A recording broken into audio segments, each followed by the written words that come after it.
That is a classic logo, folks. I dug that up because I'm not doing an evening run. I'm not doing a midnight run either on this stream. This is going to be a unique, really special live stream today. We're going to be talking about Tomy. We're going to be talking about Back to the Future. You folks know how much I love Back to the Future. I mean, that's why there's a DeLorean on the top right hand corner of my screen. Today's guest is Chris Huisman. Oh my God, Chris, am I butchering your name? Huisman. Yes, you butchered it. Oh, It's apologies. it's Heisman, like the Heisman. trophy, like the Chris trophy. Heisman told me. Yes. And to bring out the panel, we're going to have Ryan here from Mr. Mom's Collectible to join us. What's going on, guys? Thank you so much. Yes. And thank you, folks, for joining in. Chris, right before we started, last time I got to hang out with you was for the Tomy Enterprise. Yes, sir. And I was sharing how much I enjoyed the updates the company has been providing, and that if something does not meet the specifications or the criteria or your satisfaction, it gets redone. Yeah. We went through a little bit of that, and we got things back on track. There's still a few compromises we need to make a little bit, but overall, it's coming along great. I've seen some of the latest deco samples and whatnot, and I was a little concerned about how they were going to accomplish some of the weathering and some of the other stuff, but it's looking good. So I'm pretty confident in it. Are we still expecting it August of this year for delivery? I think it's shipping in August. Okay. I don't remember. Forgive me, I don't remember what the latest update said, but I believe it's shipping sometime in August. Right on. Just checking in with the audience before we get into the nitty gritty here. Hello, Kramer. Hello, everybody. Thank you for joining. All the Back to the Future fans. Chris, I'm going to confess to you. I was not expecting that the next project was going to be DeLorean. I thought it would have been Star Trek. I was guessing it would have been another ship. Yeah, it actually kind of came out of in a weird way. It came out of nowhere. All of a sudden, we had the opportunity to do it, and obviously, this vehicle's been out. It's been released in various forms over the years. Even recently, Hot Toys, and I think Jade has done it, and obviously Eagle Moss did it, and now it's Fan Home. But we got the opportunity to do it in 1/10 scale, and we decided, you know what, we're going to do that because it's the perfect scale for display. It's not too big, it's not too small. You can get a lot of detail, you get some cool features, and plus it makes it cool for especially just to display whatever figures you might have. Was this your passion project, or was there somebody else in the team? Because I know the Enterprise was your passion. It was really it was. I'm kind of the concept and design manager here, and it's always been my background goes all the way back to doing vehicle replicas, race car replicas. I was doing stuff like funny cars and all NASCAR and all kinds of stuff. And so when we started doing direct to consumer stuff, on my top of my list was it was the DeLorean or the Time Machine, and it was Ecto-1, but Ecto-1 had been done for to death a little bit. I always wanted to do something like with Mad Max, the old school Mad Max. I'm a big old with this Pursuit Special fan, even Knight Rider, stuff like that. And so we just kind of kept that in our back pocket a little bit, and then like I said, all of a sudden the opportunity came up and we just jumped on it. Did you guys pursue it, or did Universal Studios pursue it? It was a little bit of both. We'd asked them before, I believe. We'd kind of poked around a little bit, maybe a year or two ago, maybe even before COVID. And at the time, it wasn't available. It just wasn't available. And I think we just kind of sniffed around again. And they said, "Yeah, let's do it." So, I think one of the caveats is that it had to be die-cast, which was right up our alley. So I wasn't too worried about that. And I wanted to add a little bit of, I didn't want to do just another die-cast replica because everybody has replicas. I wanted to kind of add a little bit of some, like we call it Tomy magic, and it's just a little bit little bit something to push it over the edge, just to make it just a little more special than just another replica. Can you bring the audience a little bit up to speed? Because I was talking to Ryan right before we started, and he wasn't too well versed on the company of Tomy, Hmm. what you wonderful folks do out there, and how Tomy tends to. I feel it works more behind the scenes versus in front of the scenes. Yeah, Tomy has been around for a very long time. They're a company out of Japan. They're probably bigger than Hasbro and Mattel are in Asia than they are here.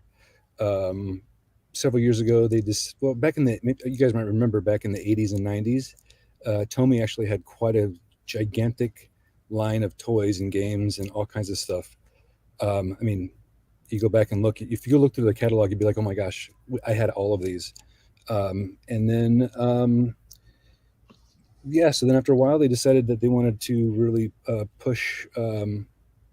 get back into the North American market and European market, Australia, wherever. And so they've been making some real pushes to do that. And so again, going back to my background, I've done diecast replicas, I've done toys, plush, ride-on toys, action figures, all kinds of stuff. You're the one that educated me on Tomy still owns the Transformers. Mhm. It's it's I guess licensed or Yeah, to Hasbro and other companies and so forth. And I didn't know that. I always assumed Hasbro owned the 100% rights to the Transformers. That's crazy. it's basically it's a really fun. It's an age-old relationship between Tomy Yamasan, and the guy from Hasbro. What's his name? Hasfield. Ugh, I'm butchering that. Anyway, they've been buddies since forever, and basically it's just been a Relationship, a relationship, a a deal. mutual. Yeah, just like basically they get it basically as long as both of them are alive. So I don't even know what their contract even says. It could be in perpetuity forever. I don't know. Um, Once in a while we were able to do a couple of some cool Transformer like preschool toys. Nothing major, but yeah, So, and this is something that I'm just going to help bring the audience, and it's really I'm kind of doing it because this kind of happened last time with the Tomy Enterprise, where a lot of folks like, who is Tomy? Why are they doing so forth? And are they going to be good at this? And one of the things that Tomy does really well is that if a company, say like 30, is making a specific product, but they need special die-cast components, they usually go to you guys. It's something that Tomy then partners up, and it's not just Hasbro or 30. It's multiple toy companies. So it's just one of those. And most of us probably own a Tomy manufactured product, but because the brand isn't right in front, it's and so forth, where we just aren't somewhat aware of it. I, sure, I yeah, just I just found that really fascinating the last time we had talked about that. yeah. That's pretty common when it comes to like mediums. I would say on the North American side, Tomy, we're called Tomy International. We're relatively, I don't want to say small, but we're not as gigantic as say Takara Tomy. And so a lot of times opportunities come up, partnerships come up where uh, other companies can broker deals with the factories that we use as well. Very nice. So let's get to Ryan, the first well, I first important question I got on this DeLorean is, and I'll provide one, and then Ryan, I'll let you grab the next one. But the most important one that really concerns me is that are we just getting the Mark One DeLorean? That was one of my questions. That's to me, that's the most important one right there. That is true. That is only going to be the Mark One. Really? The reason being, and I think this is maybe why Hot Toys did it as well. Maybe we were going to try to do one with transforming hover wheels, and we could have done it. But there's so many subtle differences between Mark One and the one that shows up at the end of the show or the movie. Yeah. It's not just the hover wheels. It's also got Mr. Fusion. It's got a different reactor. It's got some of the hoses are in different places, and also the chassis is completely different. So in the first movie, the Mark I, had basically a stock, more or less stock DeLorean chassis.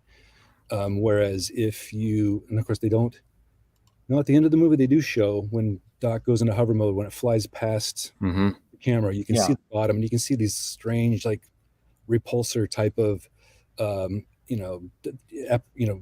apparatuses or whatever on the bottom. And so we wrestled with trying to figure out, could we offer it as, do we offer it as the Mark I plus, the one, could you transform it or modify it to be the one from 2 and 3, or where do you stop? And so several years ago, I believe it was Hot Wheels did like an 18 scale. It was like an all-in-one type of thing, and it was cool. But at the same time, it was, I don't I know. remember that one. We Yes. wrestled For with Hot this. Wheels, yes. Yeah. Yeah, we wrestled with that for quite a while, trying to figure out what the best solution was for that. And this is kind of where we ended up. Does Eagle Moss provide that option, or when you build a DeLorean through Eagle Moss, do you? You can do all three. Okay. They offer it as a third. Yeah. So when you build it, I have the Eagle Moss just to kind of catch up the speed. I have the Hot Toys. I have the broken new version of Hot Toys, and I have the Eagle Moss one. It's right above there's the Hot Toys one, and then the Eagle Moss is right above it. So I have both versions. Yeah, sorry, it's out of focus, but there's one, and then there's the other. The Eagle Moss one, you have the option automatically of doing part 1 and part 2. And then at the end of the subscription, if you joined on for another like 10 or 12 issues, they give you the components to do the railroad conversion. So you get the railroad tracks, the white wall tires, the train wheels, and then the box on the front. That's optional. But like that car right now, I could flip it down and then I could swap out the Mr. Fusion. So those part 1 and part 2 are interchangeable. For the Eagle one, is the chassis the same, or can you swap out the chassis? It's exactly, their mechanism is, I will say, it's pretty terrible. It's a magnet based system, so the chassis and everything on the vehicle is exactly the same. The only thing that's different is on all 4 wheels there's a magnet that holds the wheel in place, and then you just pop the wheel down and it drops into a certain position. But it's not movie accurate aesthetically, and frankly the magnets aren't like 2 of my wheels are broken because it's a lot of weight holding. Like the structure is not on the wheels, it's not perfect. Right. So there's a lot of weight on that car, and 2 of my wheels actually broke. I had to super glue one together, so it wasn't a perfect system. That played a big part in our decision too, because we have a pretty good engineering team, and we were kicking around the idea of like, how do we do that? And we could either have it where you swap out the wheels to make them look like more movie accurate as far as what the hover wheels look like, hover mode look like. We were trying to figure out if we could do it and still have obviously it'd be really, really cool if you could have it flip down, but there's some weird physics involved with that, because it's just it that was and Chris, I totally understand, and I'm glad that you're explaining it to the audience. Just to pause right there, because that was one of my biggest arguments with the Mark II Hot Toys DeLorean, where everybody just dismissed it as a reissue. I'm like, no, folks, like there's a ton of R&D that went into this. They had a couple hiccups, but nonetheless, about 30 to 40%, the hover conversion, the electronics, Mr. Fusion, to me, it still felt like a completely different vehicle. But I had just assumed, and I was kind of holding my breath, maybe Chris is going to say that there's tier levels or something, maybe. No, we're not doing tiers in that way. But I don't know. Like I said, we kicked it around for a long time, and there was we finally came to basically the decision not to do it that way. Are you familiar with the Sunstar version? I actually have the Sunstar version. Yeah, I have one around somewhere. Yeah, is that something can we expect, but just on a larger scale? Because this one's going to be 17 inches long. Yeah, it's 17 inches long. I think it weighs, I want to say either 9 or 11 pounds, because it's die cast. It's actually going to be made by the same factory that did the Sunstar version. So they're very familiar with how to achieve the stainless steel effect on die cast, which is, I always felt was very, very crucial. Oh, so we're not going to be using paint? Tomy's not, they're going to be using a die cast metal component to close? No, it will. So for ours, it's going to be the main body, and the doors are going to be die cast metal, but they'll be chrome plated, and then they'll have a special technique applied to them to make it look like stainless steel. if that makes sense. Go ahead, Ryan. I know you have a question. What you got? No, no, no. My question is probably gonna be a little invasive because I'm always curious when it comes to, I think Denobi knows the DeLorean is one of my top three movie cars. When you said Ecto-1, my eyes lit up. I was like, oh, I'll always take an Ecto-1 no matter who makes it. And then the '89 Batmobile. Those are like my three all-time favorite movie cars. I'm just curious because I'm so involved with the vehicle in the sense of all aspects, just loving it and seeing everything about it. When you guys undertake a project like this, kind of where do you guys go to? You find someone that has it? Like, did you guys get access? I know Universal has a movie car at Universal Studios that I think it's either a restored one from the movie. Is it here? It's one of the cars. Like, do you guys scan one of the real cars and then do it, or are you looking for someone that has, like, I know there's a lot of reproductions out there. Like, what was your basis, I guess, so to speak, from the ground up? That's a really good question. I mean, that's like I said, I'm really big into replicating actual vehicles, and I want it to look as awesome as possible, and legit as possible, because there's always going to be somebody that knows a little bit more than you do about it. So you might as well just get it right the first time. So for fans like you, exactly. So what we did when we first started out with this, we I did some research online with the Peterson Museum. Yep. Because I believe they have the original. Yeah, a lot of people say, because they restored it, and a lot of people say that's probably the most accurate one, even though they made several for the movies, right? Yeah. And then so we did a lot of research with that, and I didn't go out there to measure anything or do whatever, but we did get a lot of information, a lot of CAD information, believe it or not. And then also we were able to hook up with a DeLorean time machine owner out of Philadelphia. Oh, nice. His name is Steve. I want to say Steve Landry, but I'm not sure if that's right. Steve. Anyway, great guy. And he worked with like all of his DeLorean, his time machine, everything. It was amazing. Inside and out. He had worked with the guys that had restored the Peterson Museum one. And so all of the parts that came on it, they're not repros. They came, well, I believe 95% of them are not reproduction. They came from abandoned airfields. They came from parts warehouses. They came from Apex, I think it is. That did a lot of the parts, because they did the proton packs from Ghostbusters. Actually, share a lot of the parts off the DeLorean. They're like the same parts I noticed on it. So, yeah. So I picked his brain. I had him, I had him look over our information, our model, all kinds of stuff. And he nitpicked it pretty well, and that's exactly what I love. I don't want it to look almost. I want it to look really, I want it to look spot on. Because, like I said, there's always going to be somebody that knows more about it than you do, and you might as well just get it right the first time. So absolutely, yeah. I mean, there's all subtle. Like I said, there's the model. In fact, the model that you're showing on screen now, that's the old prototype. We use that basically to gain interest. So it's not accurate. So if you look at a lot changing, of that, yeah. And I've noticed the photos that were sent to me from you. They're like, oh, okay. So it's constantly being improved, and I'm guessing it's in preparation for the start of the campaign to have something attractive looking to sell. Yeah, we had to for a couple different reasons. One, Kickstarter we're going through Kickstarter with this. Yes, thank you for bringing that up. That was I was going to ask you about that. It's very different from the Tomy Enterprise. Tomy Enterprise, you didn't go through Kickstarter. No, so with the Enterprise, we decided to do it kind of on our own, and we had a marketing agency that helped us with that. And we thought it went pretty well, and then we thought, a couple hiccups, but that's all right. Yeah, you were there, you saw that. But so we decided that we contacted Kickstarter, and they were all for it. And we contacted, a marketing agency that was very familiar with Kickstarter and helping at launch. And they've been phenomenal. They've been great with everything. Honestly, I mean, just whatever. So we're going with Kickstarter this time, just to kind of see how it pans out, and if we decide we like it, we're going to keep, we'll do it again for the next one.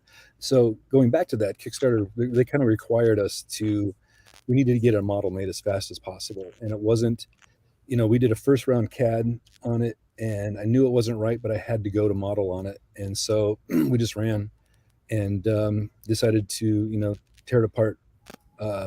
Not physically, but well, some parts of it physically. But we're really digging into the minutia, really the stuff that if you look at inside the time machine, not a lot.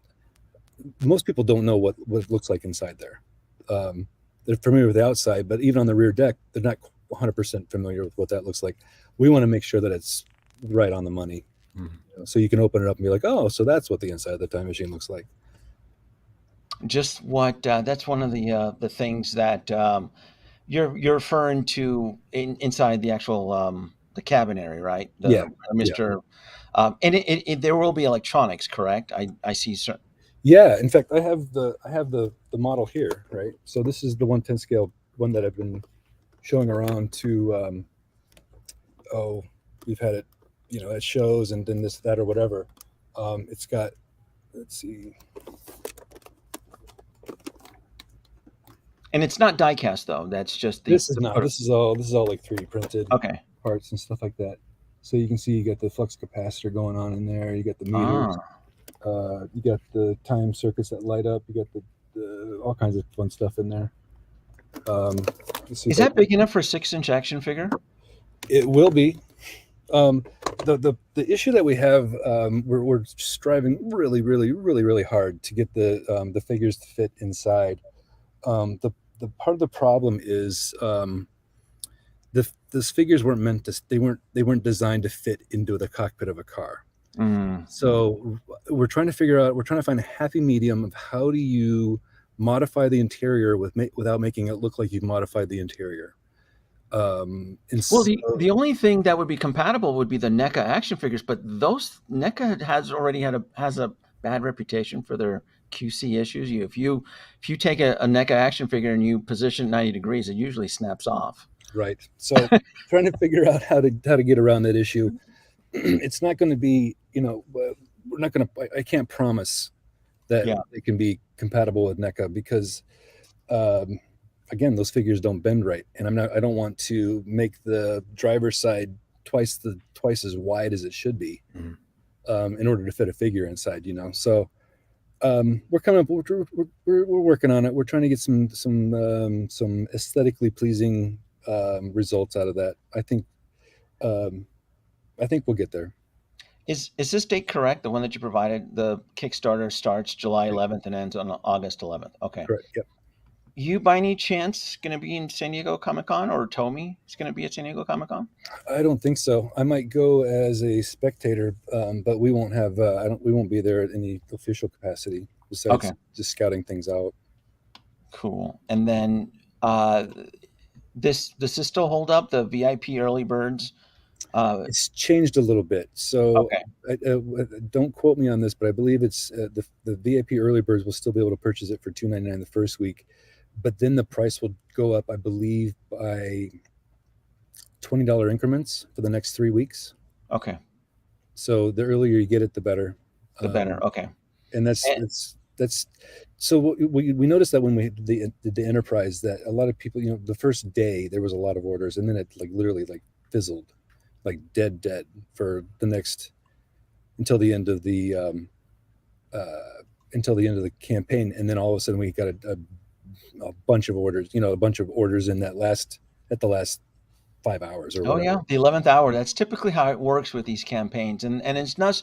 And I remember even emailing you. I go, everybody usually waits till the 11th hour because I typically will support these type of Kickstarters, HasLabs, Mattel Creations, and so forth. Yeah.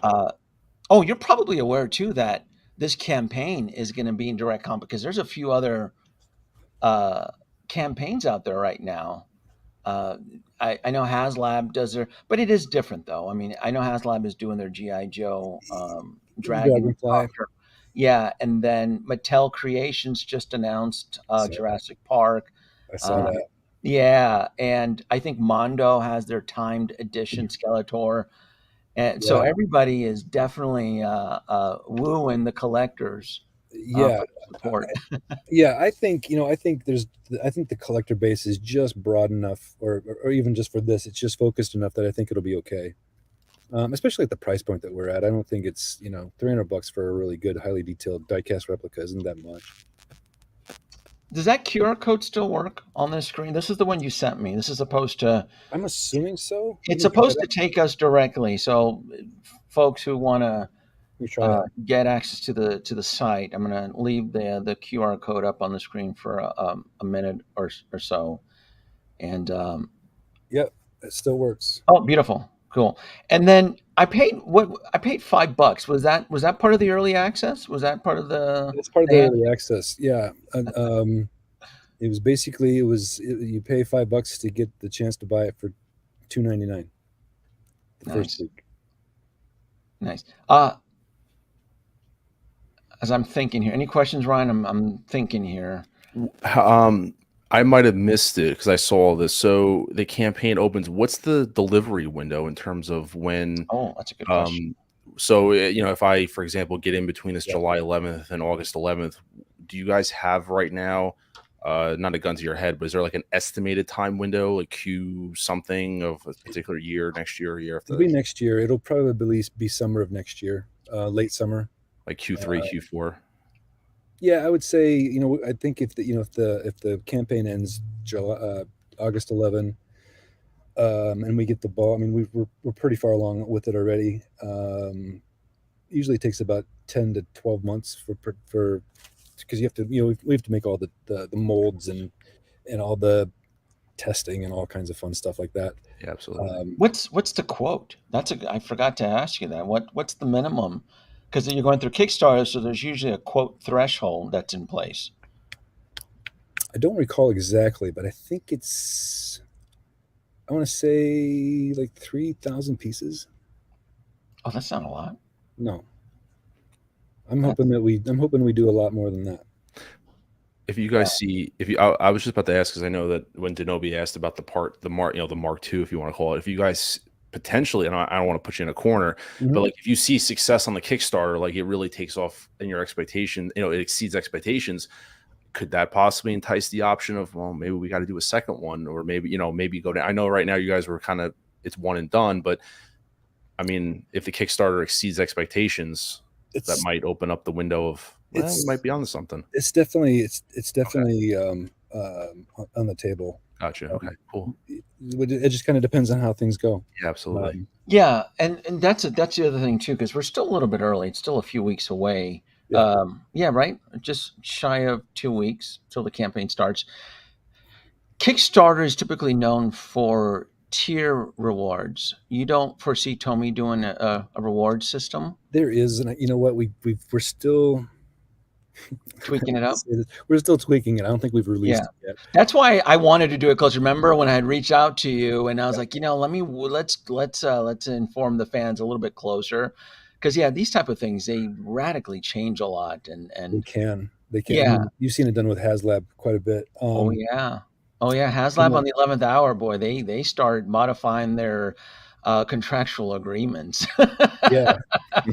So it'll be, I think some of the things that are on the table with the tier, like I said, this may have changed, and I don't want to speak too far out of turn, but there's always the flame tracks. It's already got, I believe it's already going to include, the lightning rod. The lightning rod, the lightning rod assembly. Yep, and I believe we're gonna make it so that we attach this to the side of the car. So you remember in the movie when Marty goes flying around the square or whatever, and he's got the lightning rod strapped to the side of the car over top of the side mirror. Yes, I do. And he hauls it off and he puts it together. Yeah. This is probably, it goes to the tier system, this question that just popped up here. Mm-hmm. The early bird price is only good for one purchase, or can you get more at one at that price? I'm assuming yes, maybe? I believe it's as many as you want. Okay. Probably wouldn't be a cap. Speaking of accessories, because you pulled out the lightning rod, another accessory with the Mark I. You know what I'm thinking, Ryan? What would, if you have the Mark I vehicle, there is an important accessory that was not even provided. Actually, most manufacturers don't even provide this one accessory, except Hot Toys finally did it with their Doc Brown, which was sold with the figure. It's the plutonium, the plutonium chest, even just a rod. No, NECA didn't do that? No, I don't think NECA provided. Maybe through the figure, maybe, but not through their actual vehicle. Eagle Moss provided one too. Yeah. Do they? Yeah, like the actual plutonium rod. Like, God, talk about years. Hot Toys finally, Yeah. and they did it through Cardboard. Doc Brown from '85. Are you talking But about the case? Yeah, the yellow case with the plutonium. the plutonium footlocker, yeah, it's called the footlocker, right? The plutonium footlocker. Yeah, I think with so. with the actual and if you don't include the plutonium, which I can understand, most other toy manufacturers do not include it. Does the reactor open up? Is that something that you've been? Does a prototype where the actual plutonium reactor opens up, the actual lid? Yeah, more or less. Yeah. This model doesn't necessarily have it, but it's there, and that's actually where you put. In here is where you put the. Have you guys seen the smoking feature? No. Does the prototype do it? Oh my gosh! Here, stand back. Here we go. So it goes through like a sequence of lights, kind of like in the movie when Doc makes it go remote control. He does the radio control, and then it goes through the parking lot. But then when it cools off, so we have this cool feature. Is that water or oil? It's basically it's a glycol glycerin water mixture. It's the same stuff they use for like model trains and stuff. Oh, that is pretty cool. It's a lot, right? Yeah, that's pretty. You probably heard like a super loud buzz, but that's even better. That adds to the effect. Yeah. It'll be quieter than that, but I mean that's a lot. It doesn't have to be. Speaking of sound, though, is it going to have any of the sound effects? Are you allowed to do that? It will not. Huh? No sound effects. We kicked around that idea too. Some of us wanted them, and some of us didn't, and in the end, it kind of turned out to be. Sometimes when you add, is it expensive? No, not really. But sometimes when you add sound effects to high-end collectibles, it can kind of make them a little too toyetic, and kind of just I don't know. Did Eagle Moss provide sound effects, Ryan? No. Neither did Hot Toys. But you probably, the only DeLorean I've ever collected as far as a model or even a toy would probably be the Diamond Select, the one that was released like over a decade ago. Yeah, I mean, obviously the sound effects could be cool, especially when you turn the time circuits on and when it powers up and powers down and stuff like that. It'd be cool to do that, but we're not doing it. Now with NECA, I couldn't buy the NECA one. I hated the paint application that they used. I just thought it was like $50 or $60, wasn't it, or something like that? It was just yeah. Do you know which one I'm talking about, Chris? The one it was just I could not have that in my collection. I can't. What stinks is that I mean, hindsight's 2020, I suppose. But I've seen when people have their collections, other figures and all the rest of the Back to the Future memorabilia on a display shelf. That just seems out of place. NECA, right? Yeah. And I love collecting Back to the Future merchandise, but that's actually one of the things I do not have in my collection when it comes to Back to the Future is NECA. I really have never liked how they portrayed their action figures, and that large scale DeLorean with that really god awful paint application. I'm just like, I can't have this. It's gonna really taint. I mean, just looking. The one I have up here, Chris, I mean, I put a lot of work into that one there. Right. So have you do you have the statue? Either of you have the statue from Iron Studios? They haven't released it yet. Oh.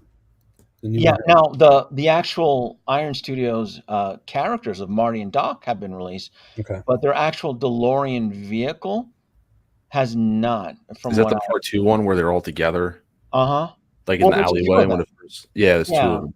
Yeah. There's 2 of them. There's like the railroad version, and then there's the one where it's hovering the alley, which I think I love that look. I think. Yeah, I love it. Yeah. Yeah, But they do good stuff. I mean, obviously it's a static statue, so and it's actually the same scale as ours. It's 1/10 scale. But obviously you can't. I just don't like their price point, what they're asking for. Was it like $2,400 or something like that? It just Big deal. Sell a kidney. no. No, Well, but why do I need to though, Chris, when I have something better? I have the Hot Toys one, which I think looks a hell of a lot better. And so yeah. No, the Hot Toys one was great. It yeah, really is. it just is. So I love Back to the Future. I kind of have a I don't think this is something that we never talked about because when I had you last time it was the whole Enterprise thing. Yeah. But let me see if I can show you what I have. $2,200 for the Iron Steel. Yeah, if I can just show you. But I have I'm gonna get over here. Show you that I have the one right there. That's my setup there. But you can see I have tons of DeLoreans right there, and I'm not a big fan of the Mark One.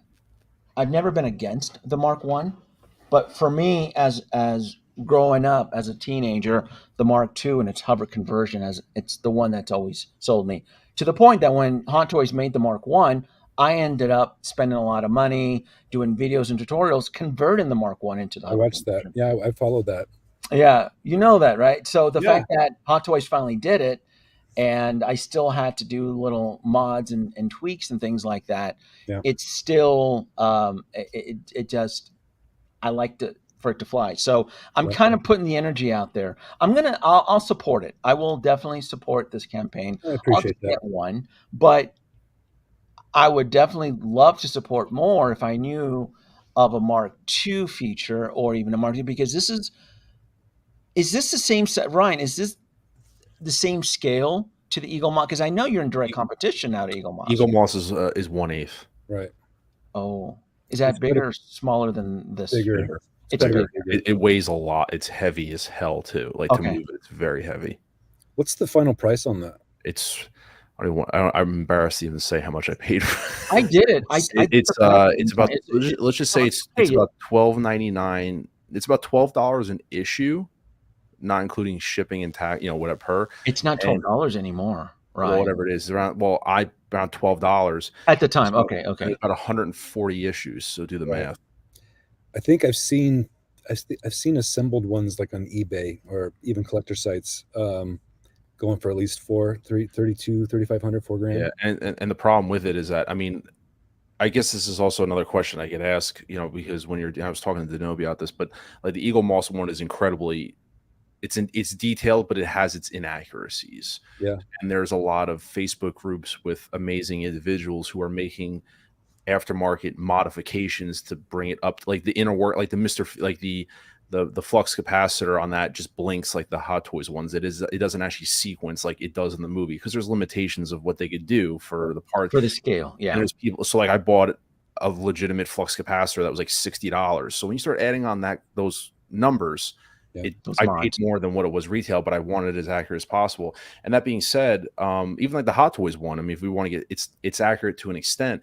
So obviously I can understand, like even with this one, when you're dealing with 1/10 scale, I think Denobi and you and I had this conversation, you do lose certain accuracies of a vehicle. So you kind of have to take a liberty of what's more important to you on certain aesthetics. Because there's certain aspects of like if you don't know the DeLorean, people recognize this like, oh, it's the DeLorean. But if you want to get really fine detailed, you're going to lose some stuff because of the scale of so I guess, is that something you guys had to take into consideration? Like what was important overall, the overall aesthetic versus the minute things you just had to sacrifice? So no, you're right on the money. Obviously, we could have made it 100% movie accurate, but you'd still end up paying.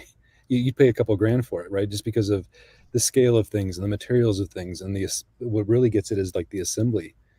The assembly of something with that many parts, it just takes time, and of course, time equals money on a factory level. So we did take all of that into consideration. Like I said, we didn't take anything, any compromise that we made, we did not take lightly. Yeah. Going back to my replica days and my eye for detail, I wanted to make it as awesome as possible without breaking anybody's wallet.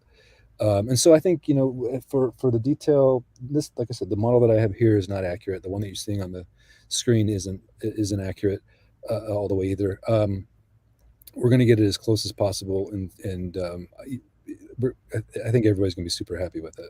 Are the wheels going to be die-cast? I'm sorry, Ryan. No. I was going to say, but I applaud you guys, because I see the ads pop up on Facebook, and I think Denomi's know where I'm going with this, because I'm going to back this. I'm going to get in on it too, because I collect all DeLoreans, like scales wise. I have like a shrine of DeLoreans and Ecto-1s too. So Nice. I hope you guys end up doing an Ecto-1 one day, and eventually. But I had to admit, I do see your ads for it popping up on Facebook all the time, and they must be older ads, because I saw this photo, and I have to say, as a Back to the Future enthusiast, I'm very, like, a wave washed over me of calmness, because the original photo I saw, and I did say something to Denomi, like, the one thing that stood out to me was like the black hoses that went around the wheels. They were like red in the original, and I was like, I was like confused. I was like, where did that come from? And Denomi's like, well, and he did, to his credit, he did say Tomy's very good about listening to feedback, and they make adjustments like when they need to. And he did encourage me. He's like, they're going to change it. Like, it's going to be changed. It wasn't like an accurate color.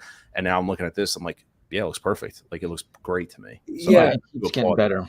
Yeah, it's getting better with every photo, and looks fantastic from what I see.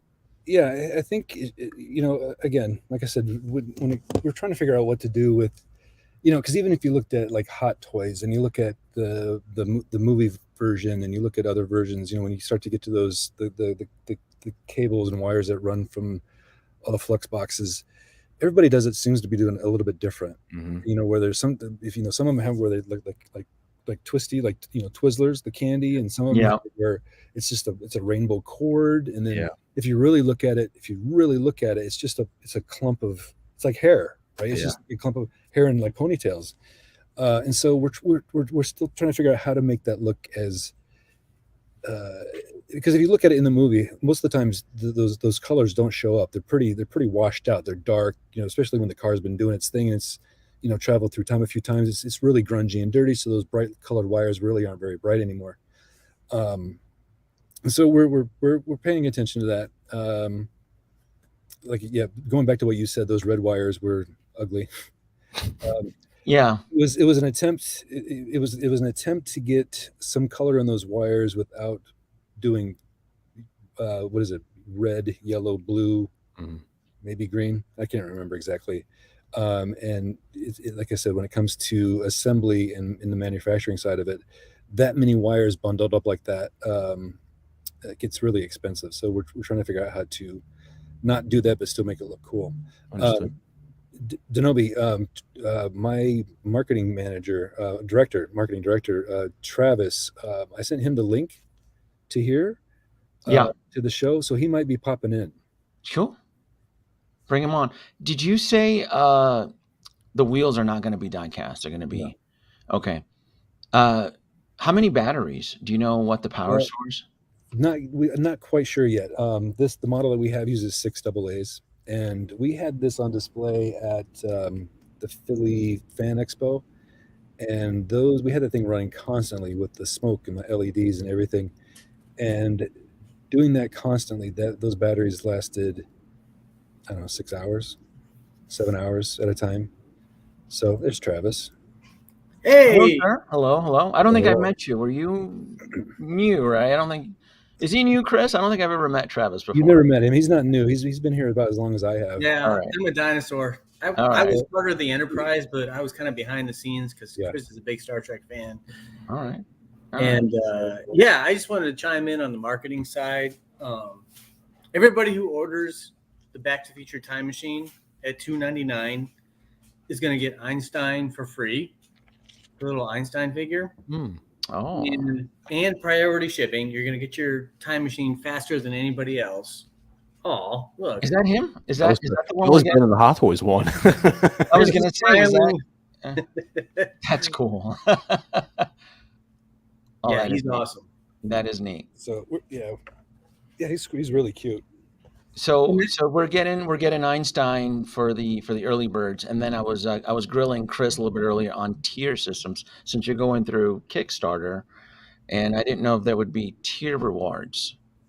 Yeah, so we just figured this out today with the marketing agency. So Oh, cool.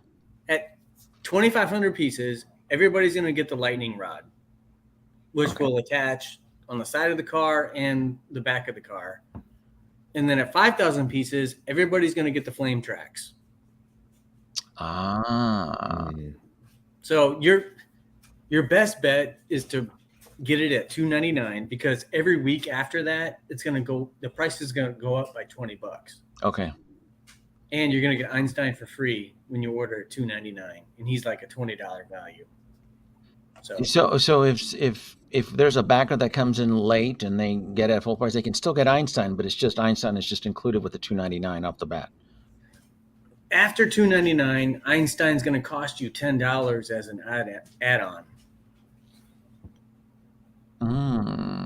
So the incentive is as soon as a campaign starts, get in on it, and that's where the $5 sign up, right? That's where I was. I had asked Chris earlier about the $5. I'm like, I did the VIP, so I mean, I should get like first dibs, right, or something. And you will. You're going to get first dibs at $299, which means you're going to get the time machine, Einstein for free, and then if we hit those benchmarks, you'll get the flame tracks and the lightning rod. Cool. No benchmark for plutonium rod or footlocker, maybe, or. Well, we had a comment the other day. Somebody wants us to include like a little arcade game. What was the arcade game that Marty played at the Cafe 80s? But that was part 2, though. So if you're going that far, the though, Old West, yeah, it was an old. Yeah, West. it's the Old West. Who said that on our Facebook page? Yeah, on our Facebook VIP page. They're way ahead of themselves. Yeah. They're way. I mean, you don't have to include. I mean, when you guys decide to do the Mark II flying version, you include that in the Kickstarter. Yeah. So would you? So let me ask Ryan on this because let me see how he feels. So what if you added? All right, so the car won't fly with this particular version, but that wouldn't stop you from adding a Mr. Fusion and the steel topper. Do you know what I'm talking about, Ryan? Yeah, I have it on the Eagle Moss one. Yeah. You have it on the Eagle Moss. It's just a steel. It's a topper with the Mr. Fusion. So technically, it would still make it the Mark II, but it doesn't have to fly. That's a kind of like a fair compromise. I get it. The whole R&D. Look, Chris knows exactly what I'm talking about. Again, we kicked it around. It's a blurred line, right? Like the technical differences between 1 and 2 are more than what you think. Yeah. So this is the Eagle Moss. This is the chamber that sits on top. It pops off because the inside lights up, and then this is the plate with the fusion. So you would take off this piece, and then this actually casing sits on top of it. That's it. Yeah, and then there's 2 actual hoses. Believe it or not, there's some hoses that get removed because this sits on top, but this covers up everything, and then this opens up. Yeah. Right. So the car wouldn't have to fly. I get it. It is expensive to add the hover converted wheels, but adding that signature Mark II feature as a tier, right? Make it. I mean, you could do it astronomical. You can do it like a 10,000, like a 10,000 unit or something. So we do, Travis. When we get to 30,000 pieces, we'll do it. Yeah. Well, let me speak to this. So I'm trying. So our rationale is, it'd be ideal to have all 3 versions displayed in their correct version from the movies. You know what I mean? Like Iron Man 1, 2, and 3, they're completely different. And that's how we're seeing the time machine is like, let us do number 1 really well. And then we'll do number 2 really well. And then we'll do number 3 really well. So you can display all 3 of them together. Yeah. I mean, obviously everybody's got their opinions and everybody's got their preferences and stuff. And we've seen overwhelmingly that the Mark I is more or less the most popular. And that's what people are looking for. Now it is an easy sell, though. I mean, if you're telling me that you're going to make all 3 of them, but me and Ryan, we're used to a bird in the hand worth 2 in the bush. We know what we have now. We've heard empty promises, from toy manufacturers before. So I mean, me personally, I mean, I agree with Doc. I mean, for me, from a visual perspective, if you're that kind of collector, I just love to see all three. Like, I mean, we're one away from Hot Toys delivering a potential Mark III. I mean, it has incredible shelf presence, no matter the scale. I mean, I know people that bought 2 Eagle Moss DeLoreans because they're building them because they want multiples, at the same time, because people just want that. I mean, it's a lot of shelf space. Yeah. But for this kind of scale vehicle, it would be cool to see all three kind of in their own incarnations, evolutions, so to speak. That's kind of where we want to go with it. Yeah. Right. I mean, we could exactly, like, if you look at the Sunstar one, right, it has that really cool hover mode conversion, but in the end that's really all it is. It's just a kind of a, it's a compromise of all of that. And is it a replica? It's more of a toy than a replica, and so I would rather go more replica. But I get what I wouldn't be mad though, Chris. I mean, if you guys are hinting at the possibility of creating a series, cool, right? I think that'd be pretty awesome. I would definitely support it. No promises, but yeah. So to kind of segue back into, because I know this was more of a Back to the Future. Star Trek ships, as far as the Enterprise, is that still on the table, or is Tomy with its campaigns now going in a different direction? Are you talking about like doing the next one after the original series version? Yeah, like an Enterprise A, an Enterprise D, or just... Yeah, that's still on the table. That's still kind of in the works.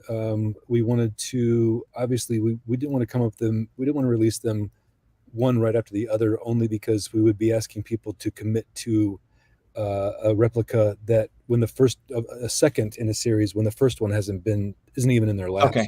You know what I mean? Okay.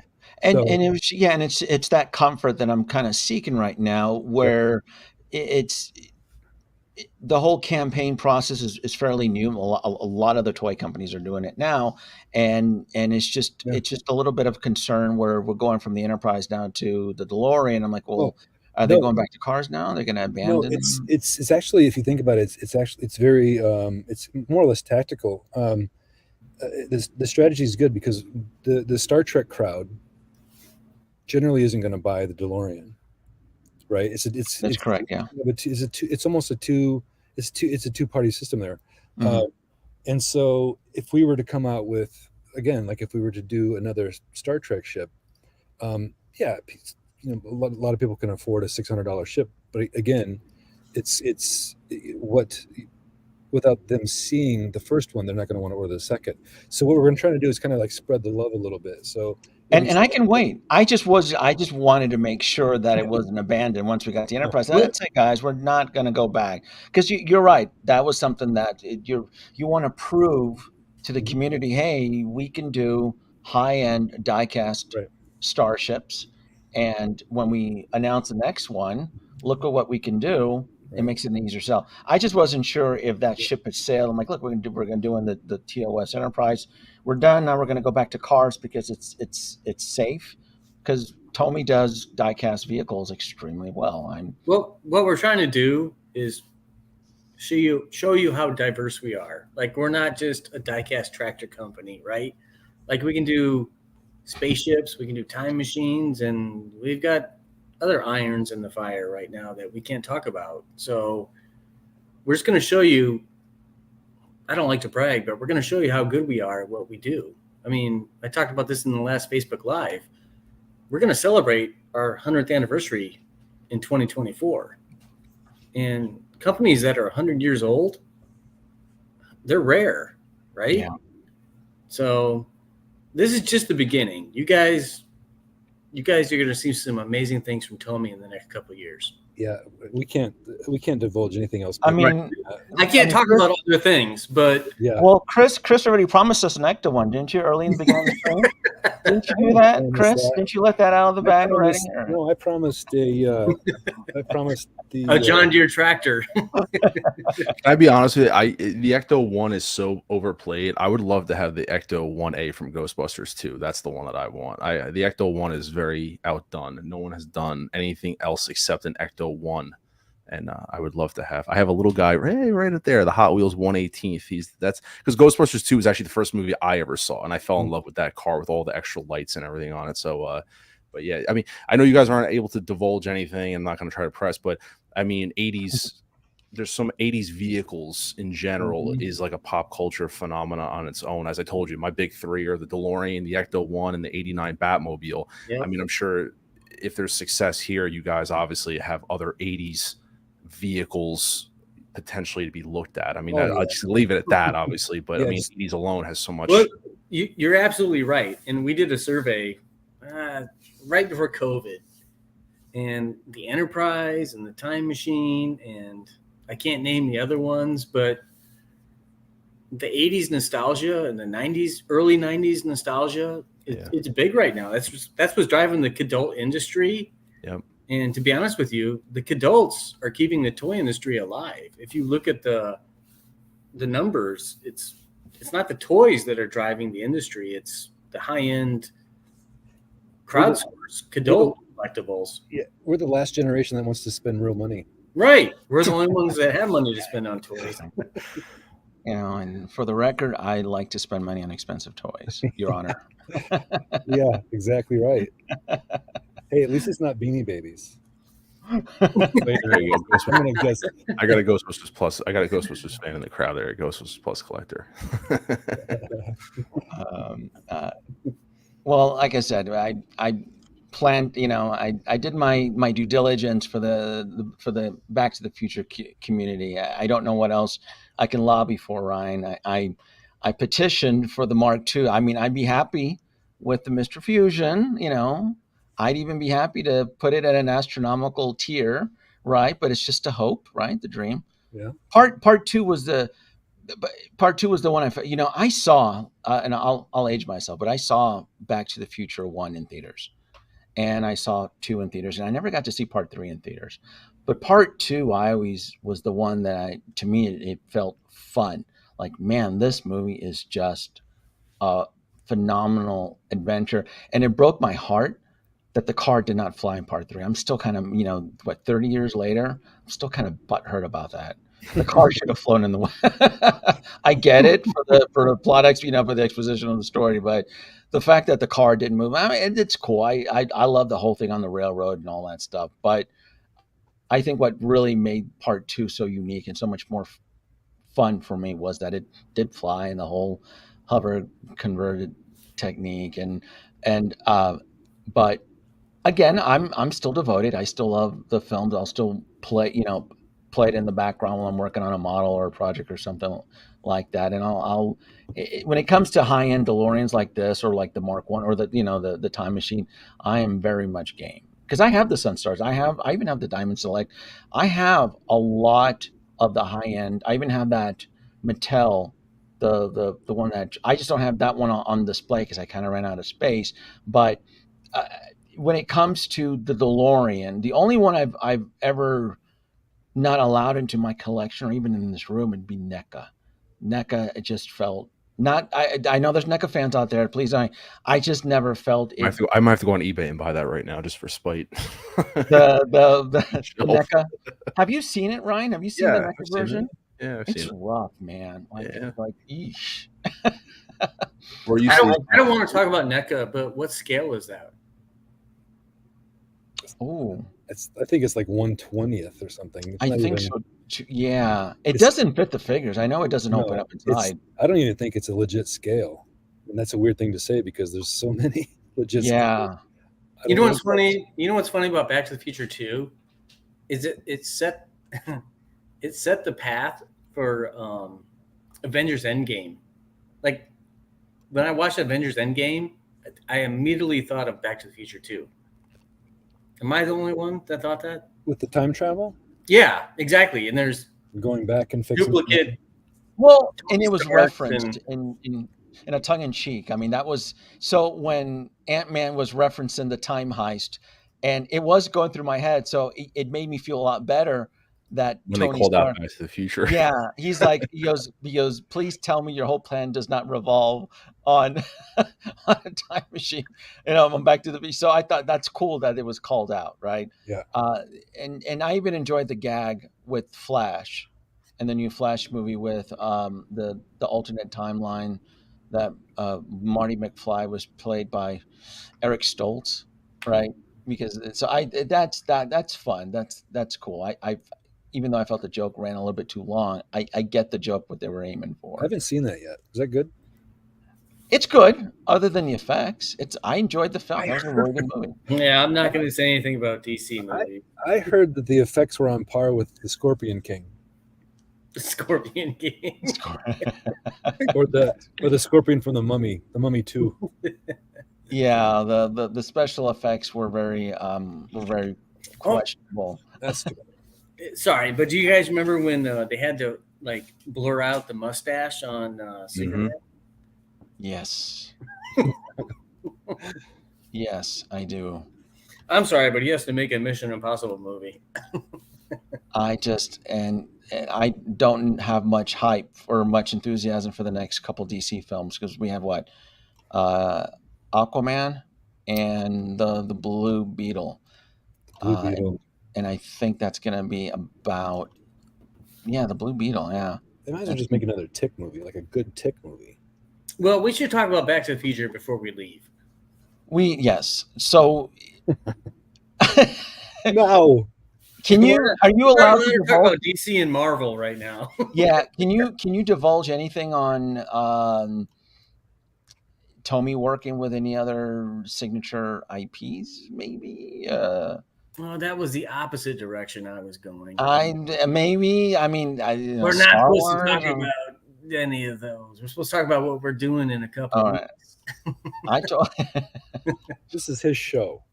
So, honestly, this is an awesome opportunity for collectors because we know that, there are a bunch of cool 7-inch figures out there, and we want to provide a time machine for those figures. So that's what we're doing, and you're going to have that opportunity to buy it at a really good price. Like Chris and I, we offered the Enterprise at $5.99, and it did really well.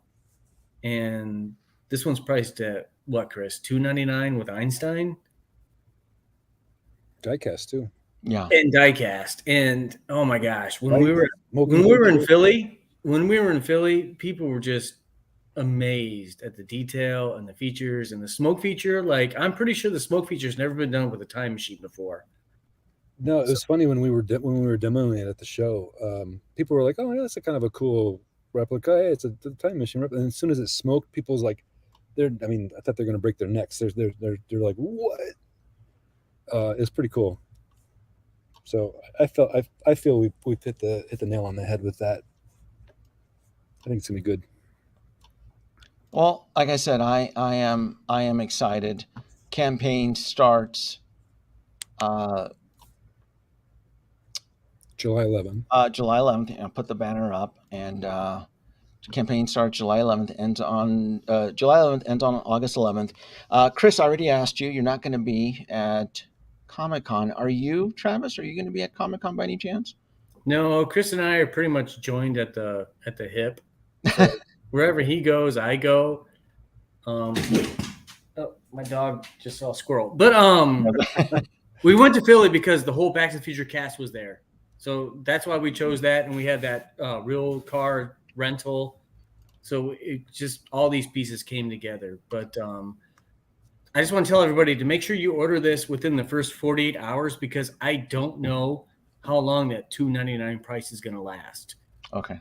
We're talking about a week. We're talking about 2 days. We're talking about 3 days. So save yourself some money. Get the dog because I love dogs. So order it as soon as you can. The $5 is worth it because you're going to be the first ones to know when it goes up for sale. Very nice. And I'm going to bring the stream to an end. Chris, it is a fantastic pleasure. Yeah. Thank you so much for joining and help promote this. I'm going to back it. Ryan, did I convince you? Are you going to back it now? Yeah, I'm going to back it. Yeah. I'm going to back it. I've never seen all this. I'm going to do it. Yeah, absolutely. Yeah, Cool. absolutely. So Yeah, thank you so much, Chris. And Travis, thank you so much for help clearing up on the tiers. And hopefully, retribution. No, I'll leave you guys alone. Thank you so much. All right.